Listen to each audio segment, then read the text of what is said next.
আল্লাহ সুবহানাহু তাআলা আমাদের কন্ট্রোলের মধ্যে কিছুই রাখেননি, আমাদেরকে অসহায় অবস্থায় পৃথিবীতে পাঠিয়েছেন। এমনকি আমাদের নিজের শরীরটাও আমাদের কন্ট্রোলে নাই। এটা কেন বললাম যে আমাদের শরীর আমাদের কন্ট্রোলে নাই? আমাদের শরীরের মধ্যে আমি ভাত খাবার খেলাম, খেয়ে আমার শরীরকে বলবো তুমি এই খাবারটাকে সুগারে রূপান্তর না করে এটাকে প্রোটিনে রূপান্তর করো। শরীর কি তা করবে? তা করবে না, কেননা শরীর আমার কথা শুনবে না। ওকে যেভাবে সেট আপ করা আছে ও সেভাবে কাজ করবে। এবং আপনি আশ্চর্য হবেন, যে কোনো অভিজ্ঞ ডাক্তারকেও যদি জিজ্ঞেস করেন যে আমাদের ব্রেন এটা বুঝতে পারে কিনা যে আমি ভাত খাচ্ছি না বিরিয়ানি খাচ্ছি না পাউরুটি খাচ্ছি, এটা ব্রেন বুঝতে পারে না। ব্রেন বুঝতে পারে যে আমি সুগার খাচ্ছি না প্রোটিন খাচ্ছি না ভিটামিন খাচ্ছি না কি খাচ্ছি, জাস্ট এই জিনিসটা সে বুঝতে পারে। দেখা যাচ্ছে প্রত্যেক যেই জিনিস থেকে ভিটামিন বি আসতে পারে বা ভিটামিন ডি আসতে পারে সেটাকে সে ভিটামিন হিসেবে গণ্য করে। কিন্তু সে ভিটামিন ডিটা আমি সূর্যের তাপ থেকে নিলাম না মুরগির ডিম থেকে নিলাম, এই পার্থক্যটা ব্রেন করতে পারে না। ঠিক আমি রুটি খাই আর ভাত খাই আর আপনার সুগার তৈরি হতে পারে সরাসরি চিনি খাই, সবগুলো ব্রেনের কাছে সমান, সবই চিনি। এবং যখন চিনি শক্তি উৎপাদন করে এবং প্রচুর পরিমাণে কার্যক্রম পরিচালনা করলে সেই শক্তিটা শরীরের কাজে লাগে। এই শক্তিটাকে আবার বিজ্ঞানের ভাষায় বলে ক্যালোরি। একটা মানুষ যদি সারাদিন কোনো কাজ না করে এমনি বাড়িতে বসে থাকে তাহলে আর 1700 থেকে 1800 ক্যালোরি খরচ হবে শুধু আর এই ফুসফুস লাঞ্চ হার্ট এগুলো পাম্প করতে, ব্রেন চলতে, এমনকি ঘুমিয়ে থাকলেও ক্যালোরি খরচ হবে, শক্তি ক্ষয় হবে।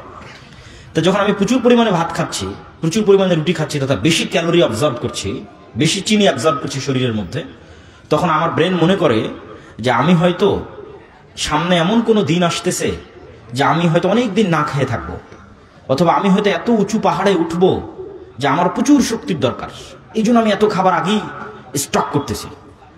কেন? প্রয়োজনের অতিরিক্ত শক্তি শরীরে ঢুকতেছে, ক্যালোরি শক্তি শরীরে ঢুকতেছে। তখন ব্রেন সেগুলোকে জমা করে, জমা করলেই তখন আমরা বুঝতে পারি যে আমাদের ভুঁড়ি হচ্ছে অথবা আমার স্বাস্থ্য বেড়ে যাচ্ছে। এটা ব্রেন জমা করে। ব্রেন তো আর জানে না যে আপনি খেতেই আছেন, এটা আসলে শেষ হবে না।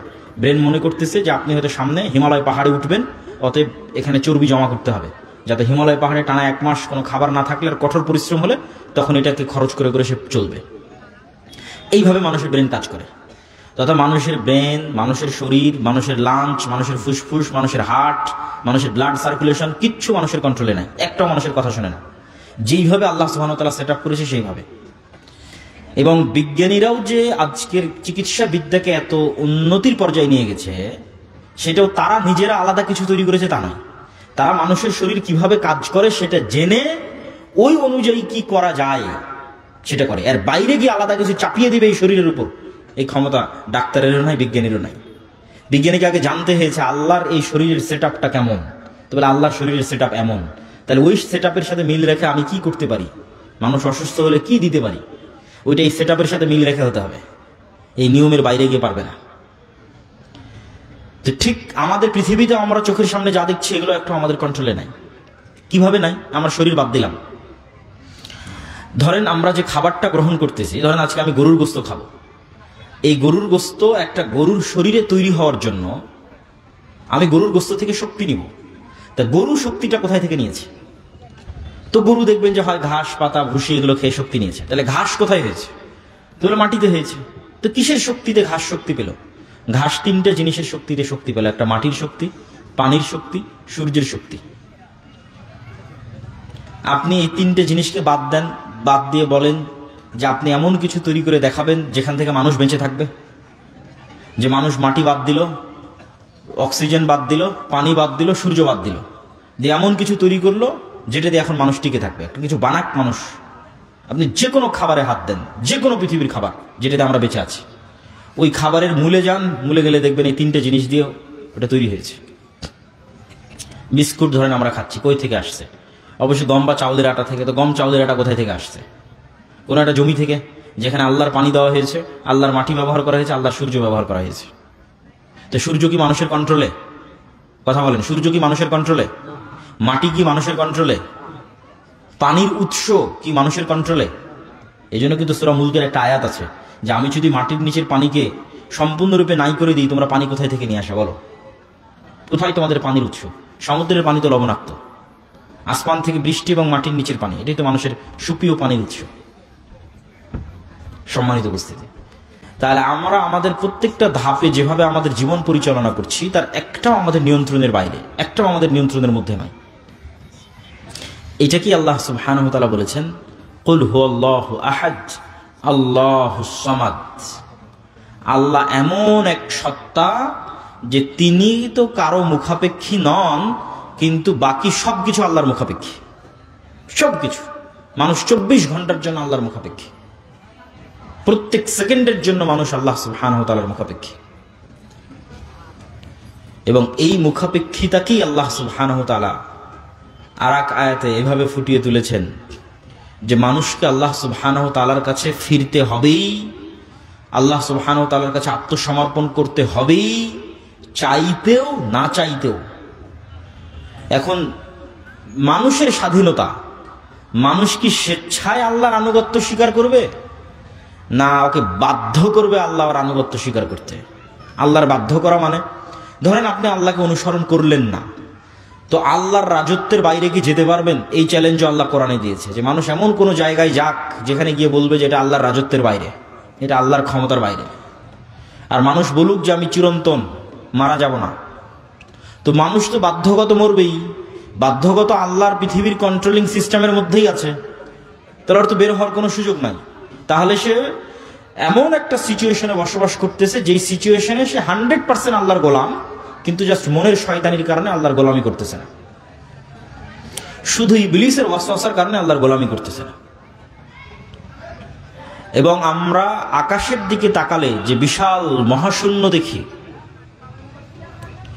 আকাশের দিকে তাকালে আমরা যে বিশাল মহাশূন্য দেখি, এই মহাশূন্যের বিশালতার পরিমাপ করতে গিয়ে বিজ্ঞানীরা এভাবে বলেছে যে আমার চোখের সামনে যদি এই পোস্টারটা ধরা হয়, যে আমি এখন তো দেখছি এভাবে, এখন পোস্টারটা চোখের সামনে ধরলাম, তখন এই পোস্টারের শুধু এতটুকু অংশ আমি দেখতে পাচ্ছি যখন সম্পূর্ণ চোখের সামনে নিয়ে এসেছি।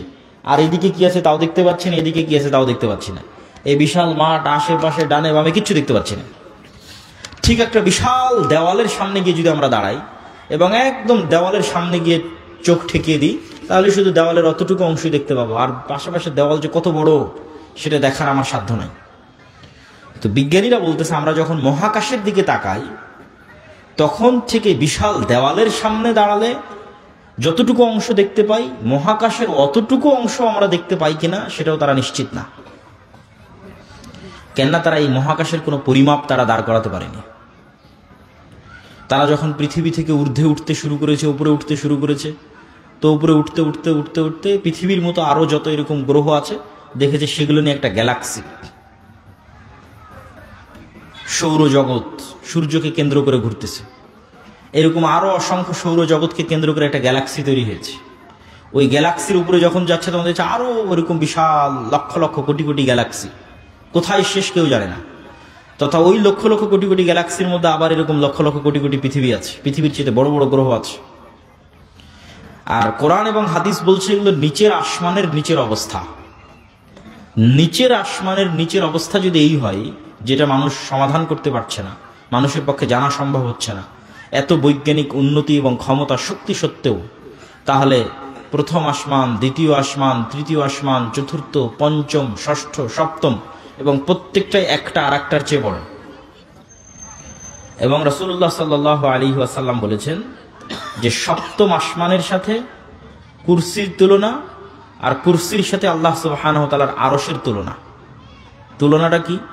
ধরেন আমি নিচের আসমানের এরিয়া নির্ধারণ করতে পারি না, তাই নিচের আসমানের চাইতে দ্বিতীয় আসমান তার চেয়ে বড়, তার চেয়ে তৃতীয়, চতুর্থ, পঞ্চম, ষষ্ঠ, সপ্তম। তো সপ্তম আসমানের তুলনা দিচ্ছে কুরসির সাথে, কুরসির তুলনা দিচ্ছে আরশের সাথে। তখন রাসূল সাল্লাল্লাহু আলাইহি ওয়াসাল্লাম বলছেন বিশাল মরুভূমিতে পড়ে থাকা এক টুকরো আংটির মতো। বলেন আল্লাহু আকবার। তো আমি তো নিচের আসমানেরই পরিমাপ করতে পারি না, তাহলে আল্লাহ সুবহানাহু ওয়া তাআলার বিশালতা, মহানতা, তার শক্তি, তার সামর্থ্য, তার পাওয়ার, তার কন্ট্রোলিং ক্ষমতা, কোনো কিছুর বাইরে আমাদের যাওয়ার সক্ষমতা নাই। এই জন্য তাওআন আও কারহা, মানুষ কি স্বেচ্ছায় আল্লাহকে মেনে নিবে, না আসলে আল্লাহর অবাধ্য অবস্থা, অপমানিত অবস্থায় কিয়ামতের মাঠে উঠবে, সেটা মানুষের নিজস্ব সিদ্ধান্তের ব্যাপার। তো আজকে একটা নির্দিষ্ট পরিবেশের কারণে আমি মানুষের অসহায়ত্বের এই বিষয়টা তুলে ধরলাম আপনাদের কাছে, এবং এই অসহায়ত্বের বর্ণনা আল্লাহ সুবহানাহু ওয়া তাআলা কোরআন মাজিদে দিয়েছেন। ইন্নাল ইনসানা খুলিকা হালুআ, নিশ্চয় আমি মানুষকে দুর্বল করে সৃষ্টি করেছি। ওয়া ইযা মাসসাহুশ শাররু জাযুআ, মানুষকে যখন বিপদ স্পর্শ করে মানুষ হতবিহ্বল হয়ে যায়। ওয়া ইযা মাসসাহুল খায়রু মানুআ, মানুষকে যখন কল্যাণ স্পর্শ করে মানুষ অহংকারী কৃপণ হয়ে যায়। তাহলে এট এ টাইম একই সাথে মানুষের চরিত্রের উত্থান পতন আল্লাহ দেখাচ্ছে। এখনই বিপদে পড়েছে, অসুস্থ হয়েছে, অ্যাক্সিডেন্ট করেছে, তো তার চেয়ে তো অসহায় ব্যক্তি আর পৃথিবীতে কেউ নাই, তার চেয়ে হতবিহ্বল ভীত সন্ত্রস্ত ব্যক্তি পৃথিবীতে আর কেউ নাই। আর এখনই অসুস্থ হয়নি, অ্যাক্সিডেন্ট করেনি, কোটি কোটি টাকার মালিক, বিশাল ক্ষমতার মালিক, তখন তার অহংকার আর তার কৃপণতার শেষ নাই। এই মানুষের এই মজাদার স্বভাবের কথা আল্লাহ সুবহানাহু ওয়া তাআলা তুলে ধরেছেন। সম্মানিত উপস্থিতি, তো আপনাদের জন্য আজকে এই নাসিহা উপদেশের একটি বড় উপদেশ থাকবে যে আমরা যেন আমাদের নিজেদের সৃষ্টি রহস্য, আসমান জমিনের সৃষ্টি রহস্য, এগুলো নিয়ে চিন্তা করি এবং আল্লাহ সুবহানাহু ওয়া তাআলার বিশালতা এবং মহত্ব এবং তার সামনে আমাদের দুর্বলতা এবং আমাদের অসহায়ত্বকে ফিল করি, এবং আমরা যেন স্বেচ্ছায় আল্লাহ সুবহানাহু ওয়া তাআলার সাথে সাক্ষাতের পূর্বেই যেন তার অনুসারী এবং অনুগামী হিসেবে তার সাথে সাক্ষাৎ করতে পারি। আল্লাহ আমাদের সেই তৌফিক দান করুক, বলেন আল্লাহুম্মা আমিন। যখন সমাজকে পরিবর্তন করতে চাইবেন তখন আপনাকে গোড়া থেকে কাজ শুরু করতে হবে, একদম তৃণমূল থেকে কাজ শুরু করতে হবে। এখন তৃণমূলে গিয়ে আপনি দেখতেছেন আমি একটা বিশাল লেকচার দিয়ে চলে গেলাম সুদ হারাম, আপনারা বক্তব্য শুনলেন সুদ হারাম, পরের দিন ঠিকই আপনার প্রয়োজন হচ্ছে, আপনার সমস্যা হচ্ছে, আপনি যেখানে সুদের ভিত্তিতে লোন পাওয়া যাচ্ছে সেখান থেকে নিচ্ছেন।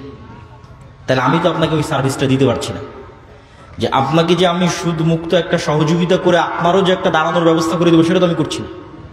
তাহলে আপনি কেন সুদ মুক্ত থাকবেন? অথচ সুদ মানুষকে গোলাম করে, সুদ মানুষকে গোলাম বানায়, সুদের ভিত্তিতে লোন মানুষকে মিথ্যা বলা শিখায়। আর কর্জে হাসানা এমন একটা বিধান যার কথা আল্লাহ সুবহানাহু ওয়া তাআলা বলছে, ওমাই ইয়াকরিদুল্লাহ করদান হাসানা, তোমাদের মধ্যে এমন কে আছে যে আল্লাহকে কর্জে হাসানা দিবে। আমি কর্জে হাসানা দিলাম আপনাকে, কিন্তু আল্লাহ বলছে আমি এই কর্জে হাসানা কাকে দিলাম? আমার সাথে একটু কথা বলেন। আপনি আমার কাছে আসলেন, আমি আপনাকে 50,000 কর্জে হাসানা দিলাম, এটা তো আমি আপনাকে দিলাম। তো আল্লাহ বলতেছে আব্দুল্লাহ তুমি এই কর্জে হাসানা ওই ব্যক্তিকে দাওনি, কর্জে হাসানাটা কাকে দিয়েছো? আল্লাহকে দিয়েছো। আল্লাহু আকবার। এই জন্য ইসলামের সিকিউরিটি সিস্টেম হচ্ছে, ইন্স্যুরেন্স সিস্টেম হচ্ছে সোশ্যাল ইন্স্যুরেন্স। ইসলামের লাইফের ইন্স্যুরেন্সও সোশ্যাল, ফ্যামিলি ইন্স্যুরেন্সও সোশ্যাল, সবকিছুই সোশ্যাল। ইসলামের আলাদা কোনো ইন্স্যুরেন্স নেই যে ব্যাংকে গিয়ে ইন্স্যুরেন্স জমা দিতে হবে, এটা সোশ্যাল ইন্স্যুরেন্স।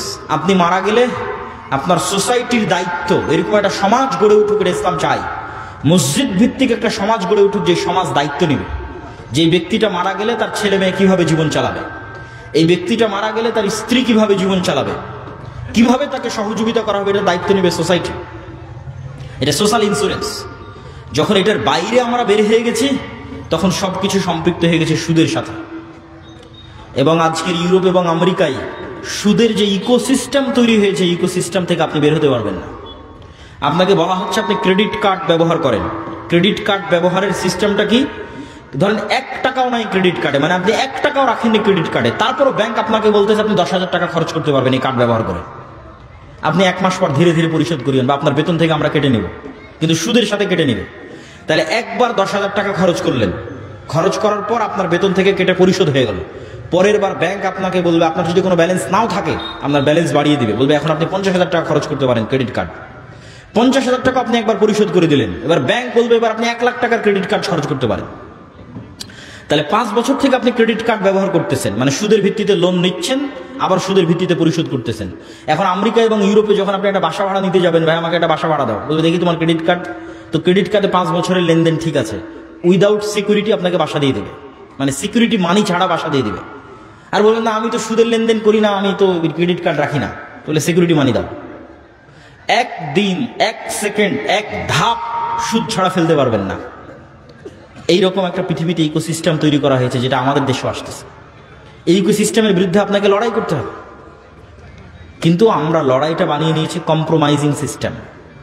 এই কারণে লড়াইটা প্রকৃত লড়াই হয়নি।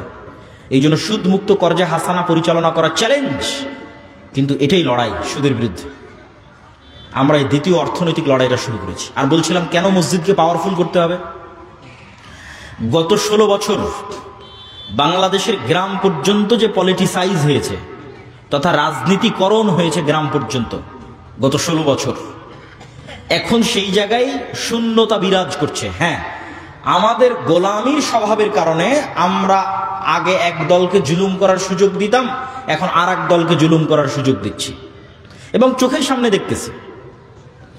আমাদেরই আশেপাশের এক জায়গায় একজন ব্যক্তি ব্যবসায়ী বিশাল পুকুর খনন করে নতুন করে মাছ আবাদ করবে। তো একটা নির্দিষ্ট রাজনৈতিক দলের নেতারা চাঁদা নেওয়ার জন্য পুকুরের কাজ বন্ধ রেখে দিয়েছে, যে এত টাকা চাঁদা দেন, দিয়ে তারপরে পুকুরের কাজ করেন। কেউ কথা বলার নাই, কেউ বাধা দেওয়ার নাই। তাহলে আমরা নিজেরা মাজলুম হওয়ার রাস্তা, যেমন গত 16 বছর এক দলের হাতে মাজলুম হতাম, আবার আর কারো কাছে যেন মাজলুম হওয়া যায় সেটার রাস্তা আমরা মেনে নিচ্ছি। এটা হচ্ছে গোলামের স্বভাব। এই জায়গায় হচ্ছে প্রতিষ্ঠানগুলো ফাইট দিতে পারে মুসলমানদের ধর্মীয় প্রতিষ্ঠানকে। শুধু সালাত, সিয়াম, হজ, যাকাতের মধ্যে সীমাবদ্ধ থাকা যাবে না। মসজিদ মাদ্রাসাকে শুধু কোরআন পড়াবে আর শুধু মক্তব পড়াবে এর মধ্যে সীমাবদ্ধ থাকা যাবে না। তার গ্রামে অন্তত যেই পাড়ায় মসজিদটা আছে সেই পাড়ায় ওই মসজিদের দায়িত্বশীলকে, ইমামকে এতটুকু সামাজিক ক্ষমতা অর্জন করতে হবে যে ওই পাড়ায় যদি কারো উপর জুলম হয় অন্তত বলতে পারবে যে এটা জুলুম হচ্ছে, করিও না। অন্তত কে বলতে পারবে এটা অন্যায়, এটা করিও না।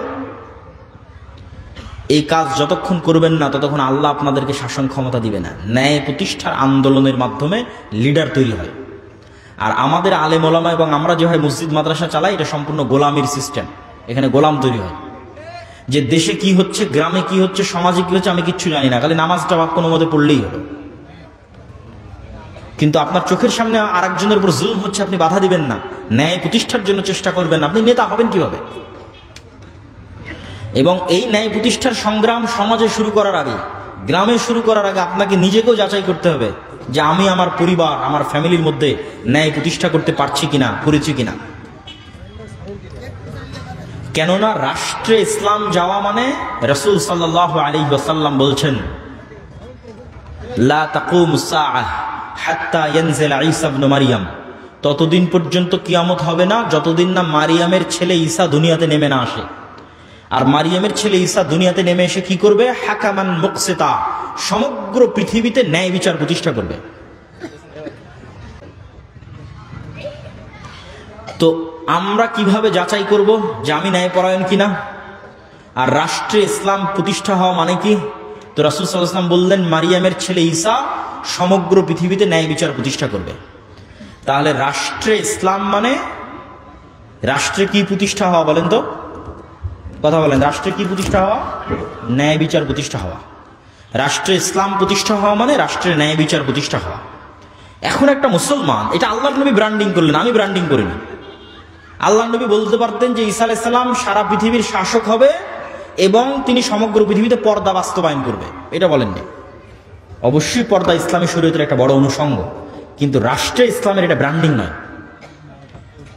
তিনি এটাও বলেননি যে রাসূল ঈসা আলাইহিস সালাম সমগ্র পৃথিবীর শাসক হবে এবং সমগ্র পৃথিবীতে সালাত প্রতিষ্ঠা করবে। অবশ্যই সালাত ইসলামের অনেক বড় অনুষঙ্গ, কিন্তু রাষ্ট্রে ইসলামের একমাত্র ব্র্যান্ডিং নয়। রাষ্ট্রে ইসলামের 1 নম্বর ব্র্যান্ডিং ন্যায় বিচার প্রতিষ্ঠা করবে।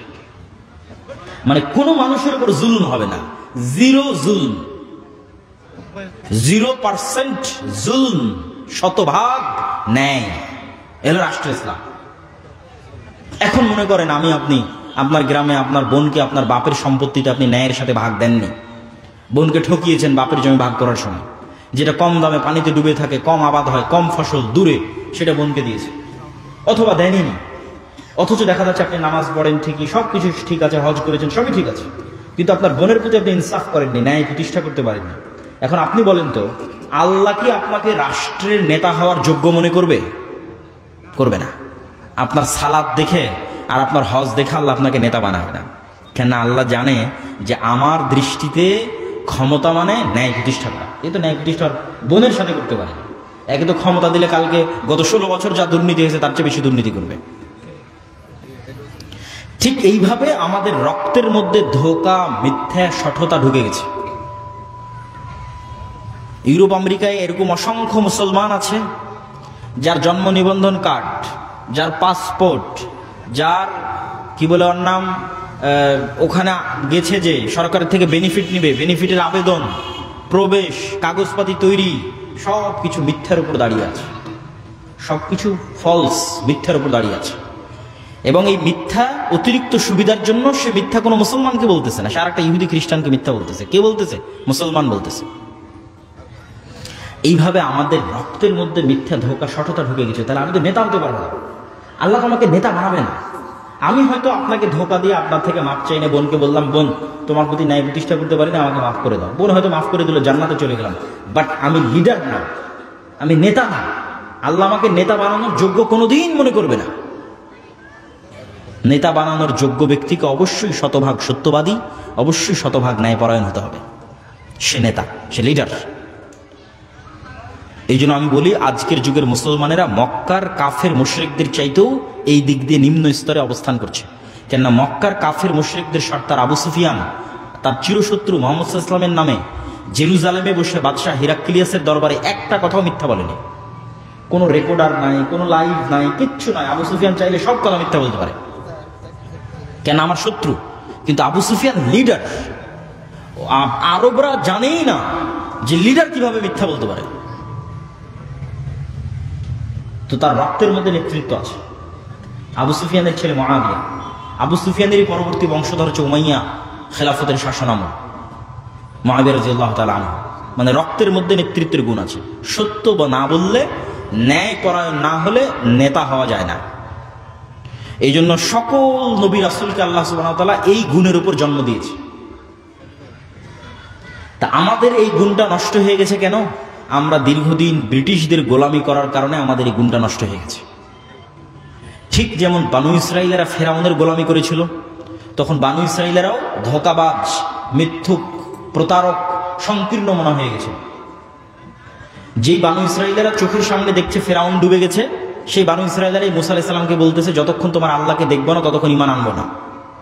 যে বানু ইসরাইলেরা চোখের সামনে দেখছে সমুদ্রের মধ্যে তাদের জন্য 12টা রাস্তা তৈরি হলো, পাথর ফেটে 12টা ঝর্ণা তৈরি হলো, আসমান থেকে মান্না এবং সালোয়া খাবার আসলো, সেই বানু ইসরাইলেরা বলতেছে, মুসা তুমি আর তোমার আল্লাহকে যুদ্ধ করো, আমরা যুদ্ধ করতে পারবো না। তো এই যে 12টা রাস্তা তৈরি হলো, ঝর্ণা ফেটে 12টা, পাথর ফেটে 12টা ঝর্ণা তৈরি হলো, এরা সব নবীর সন্তান। ইউসুফ আলাইহিস সালামের 12 ভাইয়ের পরবর্তী বংশধরের জন্য এই সম্মান। তো এরা কিভাবে এরকম প্রতারক হয়ে গেল, এরকম সংকীর্ণ মনা হয়ে গেল? ফেরাউনের অধীনে এরা 300 বছর গোলাম ছিল। মনে করেন আমার অধীনে 2টা গোলাম আছে, আমি একটা রুটি ওদের মধ্যে নিক্ষেপ করে দিলাম, তখন ওরা 3 দিন থেকে ক্ষুধার্ত আছে, ওই রুটিটা নিয়ে কাড়াকাড়ি লেগে গেল। এই যে রুটিটা নিয়ে কাড়াকাড়ি লেগে গেল, এটা হলো গোলামের নেচার। এখন এই রুটিটা পাওয়ার জন্য মিথ্যা বলবে, এই রুটিটা পাওয়ার জন্য ওকে মারবে, এই রুটিটা পাওয়ার জন্য ওকে ধোঁকা দিবে, সবকিছু করবে।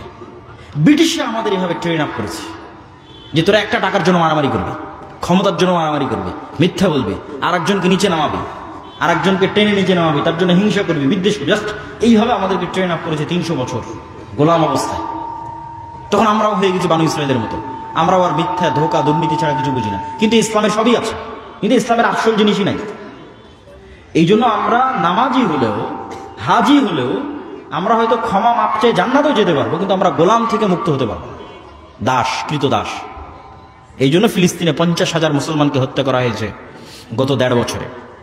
ইসরায়েল হত্যা করেছে, ঠিক যেভাবে ফেরাউন বানু ইসরায়েলকে জবাই করতো। ইউযাববিহুনা আবনাকুম ওয়া ইস্তাহিয়ুনা নিসাআকুম, তাদের পুরুষ সন্তানদের জবাই করতো, মেয়ে সন্তানদের বাঁচিয়ে রাখতো। আমাদের অবস্থা ওই জায়গায় পৌঁছে গেছে, কেননা আমাদের নেতৃত্বের গুণাবলী আমরা হারিয়ে ফেলেছি। এই জন্য সুদের বিরুদ্ধে যুদ্ধ লাগবে, এই জন্য শিক্ষা লাগবে। কেননা সুদ মানুষকে মিথ্যা বলা শিখায়। এটা আমি বলছি না, রাসূল সাল্লাল্লাহু আলাইহি ওয়াসাল্লাম বলেছে। রাসূলুল্লাহ সাল্লাল্লাহু আলাইহি ওয়াসাল্লাম প্রত্যেকটা দোয়ায় বলতেন, আল্লাহুম্মা ইন্নী আউযুবিকা মিনাল মা'সামি ওয়াল মাগরাম। আল্লাহ, আমি কর্জ থেকে বাঁচতে চাই, গুনাহ থেকে বাঁচতে চাই। তো কর্জ থেকে বাঁচতে চাই, কিভাবে কর্জ থেকে বাঁচতে চাই? আল্লাহর নবী, আপনি কেন এত কর্জ থেকে বাঁচতে চান? তো রাসূল সাল্লাল্লাহু আলাইহি ওয়াসাল্লাম বলছে, মানুষ যদি আজ কর্জ নেওয়া শুরু করে, কাল মিথ্যা বলা শুরু করবে। তাহলে কর্জ মিথ্যার প্র্যাকটিস দেয়। সুদ ভিত্তিক লোন, মিথ্যার প্র্যাকটিস দেয়। তাহলে আজকে আমি মিথ্যা বলছি মানে আমি তো কালকে নেতা হতে পারবো না। আমার ছেলে মিথ্যা বলছে মানে কিস্তির লোক আসছে বলে দাও তোমার আব্বা বাড়িতে নাই, বা আব্বা অসুস্থ, বা আব্বা শ্বশুর বাড়ি গেছে, তাহলে আমার ছেলেকে মিথ্যা বলা শেখাচ্ছে। আমার বউকে ওই কিস্তির টাকা থেকে বাঁচানোর জন্য মিথ্যা বলা শেখাচ্ছে। তাহলে মিথ্যার কালচার শুরু হয়ে গেছে মানে আমি অন্তত লিডার হতে পারবো না, অন্তত নেতা হতে পারবো না। এই নেচারগুলো হচ্ছে গোলামের নেচার।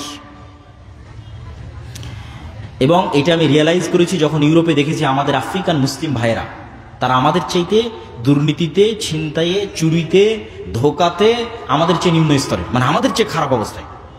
তো এতেই পার্থক্য কেন? তো ফ্রান্স, ইতালি, স্পেন আমাদের উপর ইংল্যান্ড যা জুলুম করেছে, ফ্রান্স, ইতালি, স্পেন আফ্রিকান মুসলমানদের উপর তার চেয়ে 3 গুণ জুলুম করেছে। তাহলে ওদেরকে এমন গোলাম বানিয়েছে যে ওদের রক্ত এমন ভাবে নষ্ট হয়ে গেছে, মিথ্যা রক্তের সাথে, ধোকা দুর্নীতি রক্তের সাথে মিশে গেছে। তা আমিও যখন মুসলমানদের স্বভাব দেখি তখন আমি আশ্চর্য হই। এই গত নির্বাচনের সময় রূপগঞ্জে দেখা যায় প্রত্যেকটা মানুষ সব প্রার্থীকে বলছে আপনাকে ভোট দিব, যে তার কাছে টাকা নিয়েছে। মানে প্রত্যেকটা মানুষ মিথ্যা বলতেছে এবং সে মুসলমান দাবি করতেছে। সম্মানিত উপস্থিতি, তাহলে আপনি যদি বলেন আমি রাষ্ট্রে ইসলাম দেখতে চাই, গোড়ায় সংশোধন করতে হবে। রাষ্ট্রে ইসলাম দেখতে চান তো ইসলাম রাষ্ট্রে গেলে তো ন্যায় বিচার লাগবে। তো ন্যায় বিচার প্রতিষ্ঠা করতে পারবে এরকম লোক কই? আপনি বলেন দেশে আলেম ওলামা, মসজিদ, মাদ্রাসা, ইসলামী দলের আমির সংগঠন। আপনি সব জায়গায় যান, মসজিদে যান, মাদ্রাসায় যান, ইসলামী দলের আমির ওমরা সবার কাছে যান, গিয়ে দেখবেন যে সালাত, সিয়াম, হজ, যাকাত সবই ঠিক আছে, কিন্তু মসজিদও ন্যায় নাই, মাদ্রাসাতেও ন্যায় নাই, ইসলামী দল, ইসলামী সংগঠনও ন্যায় নাই।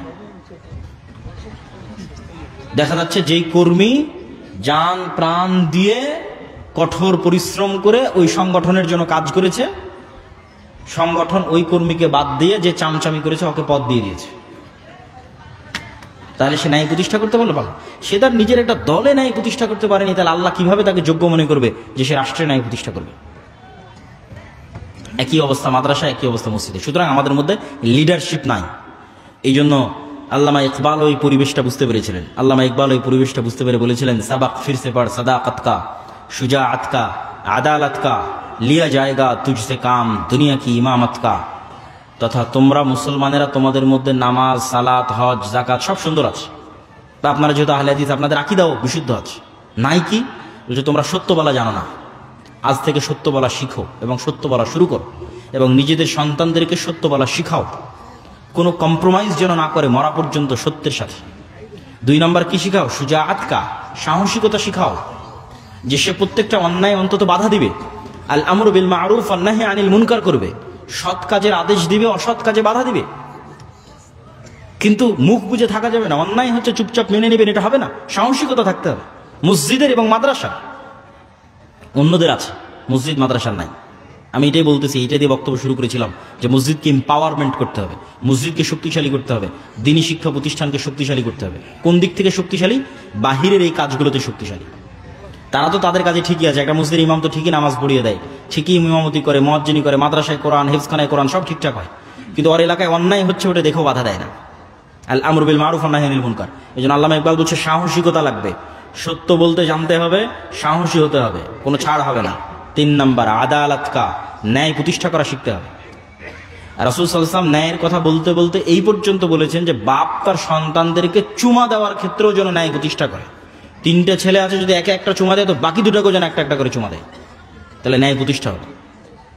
আর দেখবেন এমনও বাপ আছে যে এক সন্তানকে সব জমি লিখে দিয়েছে, তাহলে সে এটা হচ্ছে গোলামের নেচার, তাকে আল্লাহ কোনোদিন রাষ্ট্রের দায়িত্ব দেওয়ার যোগ্য মনে করবে না, সে দুর্নীতিবাজ, দুর্নীতিগ্রস্ত।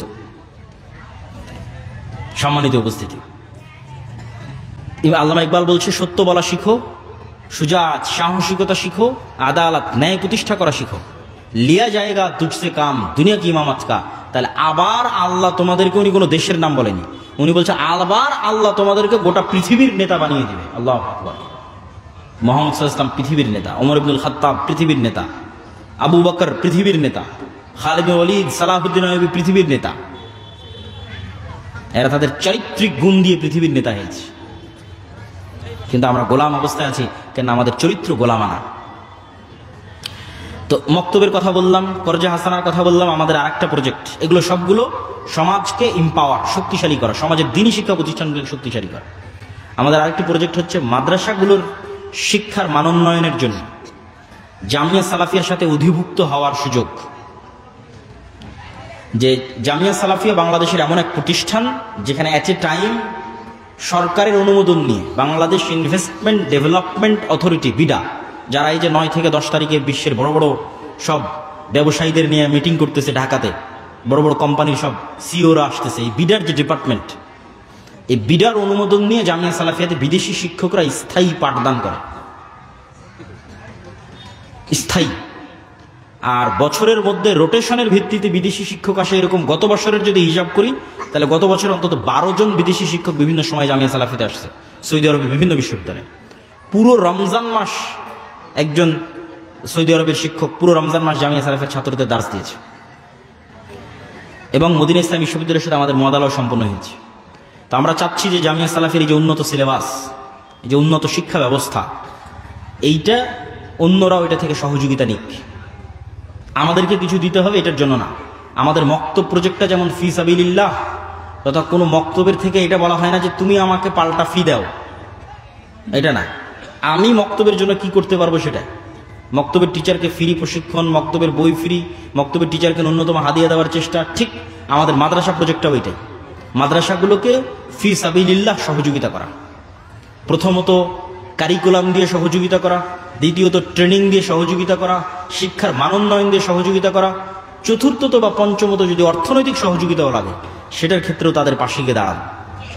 এই জন্য যে মাদ্রাসাগুলো আপনাদের অঞ্চলে চলে, আজকের এই মাদ্রাসা হোক, অন্য আর যে মাদ্রাসা হোক, তাদের ক্ষেত্রেও আমাদের উদাত্ত আহ্বান থাকবে যে আপনারা জামিয়া সালাফের এই সুযোগটাকে হাতছাড়া করবেন না।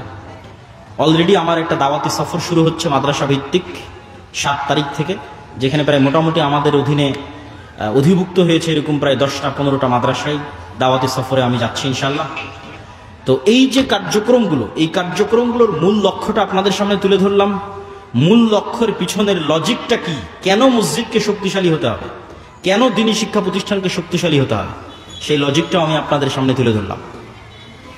এবং এইটার মাধ্যমে যে সমাজ সংস্কার তৈরি হবে, এই সমাজ সংস্কারের মাধ্যমে যে লিডারশিপ তৈরি হবে, এই লিডারশিপ ভবিষ্যৎ বাংলাদেশকে পরিবর্তন করে দিবে। আপনি কল্পনা করেন যে এখন এই মুহূর্তে বাংলাদেশের প্রত্যেকটা ওসি, বাংলাদেশের প্রত্যেকটা ডিসি, বাংলাদেশের প্রত্যেকটা এসপি, বাংলাদেশের প্রত্যেকটা এসিল্যান্ড, বাংলাদেশের প্রত্যেকটা সাব রেজিস্ট্রার, যত বড় হাজি হোক, যত বড় নামাজি হোক, যে ও তাহাজ্জুদের নামাজ দেখিয়ে, জামাতে ইমামতি দেখিয়ে পাগল করে দিবে, দিয়ে বলবে যে আমি বড় কুতুব হয়ে গেছি, যত বড় নামাজি হাজি হোক, এতটুকু যদি নিশ্চিত করে যে সে তার দায়িত্বের জায়গায় 100% সৎ এবং 100% ন্যায়পরায়ণ, 100% আমানতদার, বাংলাদেশের কোনো রাজনৈতিক দলের ক্ষমতা নাই যে বাংলাদেশে দুর্নীতি করে।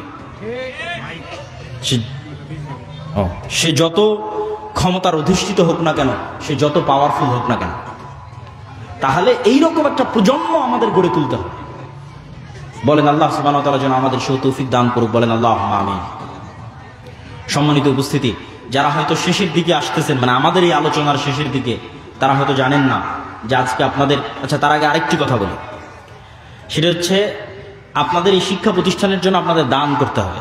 এবং আপনাদের মধ্যে হয়তো তারা চাদর নিয়ে যাবে, এবং আমি এখনই নিয়ে যাওয়ার জন্য অনুরোধ জানাবো। তবে তার আগে 2 মিনিট একটা কথা শুনে। আমরা রমজানে ফেতরা দিয়েছি না? আপনারা ফেতরা দিয়েছেন না দেননি? ফেতরা দিয়েছেন। ফেতরা দিতে হয় কেন, হাদিসটা জানেন? রাসূল সাল্লাল্লাহু আলাইহি ওয়াসাল্লাম বলছেন যে ফেতরা তুমি দিচ্ছ তোমার রমজানের মধ্যে যে ভুল ত্রুটি হয়েছে সেই ভুল ত্রুটির কাফারা। আরেকটা মাসলা তো আপনারা সবাই জানেন যে রমজানের দিনের বেলা যদি কেউ স্ত্রীর কাছে যায়, তাহলে হয় একটানা 60 দিন রোজা রাখতে হয়, নাহলে 60 জন মিসকিনকে খাওয়াতে হয়, নাহলে একটা গোলাম আজাদ করতে হয়। তো 60 জন মিসকিনকে খাওয়াতে কি লাগে বলেন তো? কি লাগে? টাকা লাগে। অথবা একটা গোলাম আজাদ করতে কি লাগে? টাকা লাগে। তাহলে দুনিয়াতে একটা হুকুম অমান্য করার জরিমানা আল্লাহ আদায় করতেছে টাকা দিয়ে। কথাটা আমার বুঝেন, যে দুনিয়াতে আপনি আল্লাহর একটা বিধান লঙ্ঘন করেছেন, তো আল্লাহ দুনিয়াতে জরিমানা আদায় করতেছে কি দিয়ে? একটু বলেন তো কি দিয়ে আদায় করতেছে? টাকা দিয়ে আদায় করতেছে। এই টাকা দিয়ে জরিমানা আদায়ের সুযোগ কিয়ামতের মাঠেও থাকবে। মানে কোন একটা ভুল করেছেন, আপনি জানেন না কার নামে গীবত করেছেন, কার নামে অপবাদ দিয়েছেন, কোথায় কবে নামাজ ঠিক মতো হয়নি, কোথায় কবে যাকাত ঠিক মতো দেননি, এগুলো সবগুলো জরিমানা দিয়ে কাভার দেওয়া যাবে। সেই জরিমানাটা কি? আগেই এখনই বেঁচে থাকতে পরকালের জন্য সেভিংস জমা রাখতে হবে দান করে। কিয়ামতের মাঠে যখন বিপদে পড়বেন, দেখবেন যে এখানে এটা ঠিক নাই, ওখানে কি আমার নামে বিচার দিয়ে বসে আছে, তুমি তো আমার ওইটা মেরে দিয়েছিলে, আমার নামে গিবত করেছিলা, তখন ওই যে সেভিংসে দান আছে ওখান থেকে জরিমানা আদায় হবে। জরিমানা আদায় হবে আর আপনি বেঁচে গিয়ে জান্নাতে চলে যাবেন। বলেন আল্লাহু আকবার। এই জন্য শাইখ আব্দুর রাজ্জাক বিন ইউসুফ বলেছে দান হচ্ছে সবচেয়ে শক্তিশালী ইবাদত। তো তার দুনিয়াতে একটা উদাহরণ দেখালাম, আর পরকালে তো দেখবেনই যারা দানবীর দানশীল তারা তাদের দানের ক্ষমতা কিয়ামতের মাঠে দেখবে। তো দুনিয়াতেই তো আল্লাহ টাকা দিয়ে জরিমানা দিয়ে আপনার গুনাহ মাফ করে দিচ্ছে, তো পরকালেও আপনার গুনাহ মাফ হওয়ার রাস্তা থাকবে, ইবাদতের খাংতি পূরণ করার রাস্তা থাকবে টাকা দিয়ে, কিন্তু সেই টাকাটা এখনই দান করে যেতে হবে।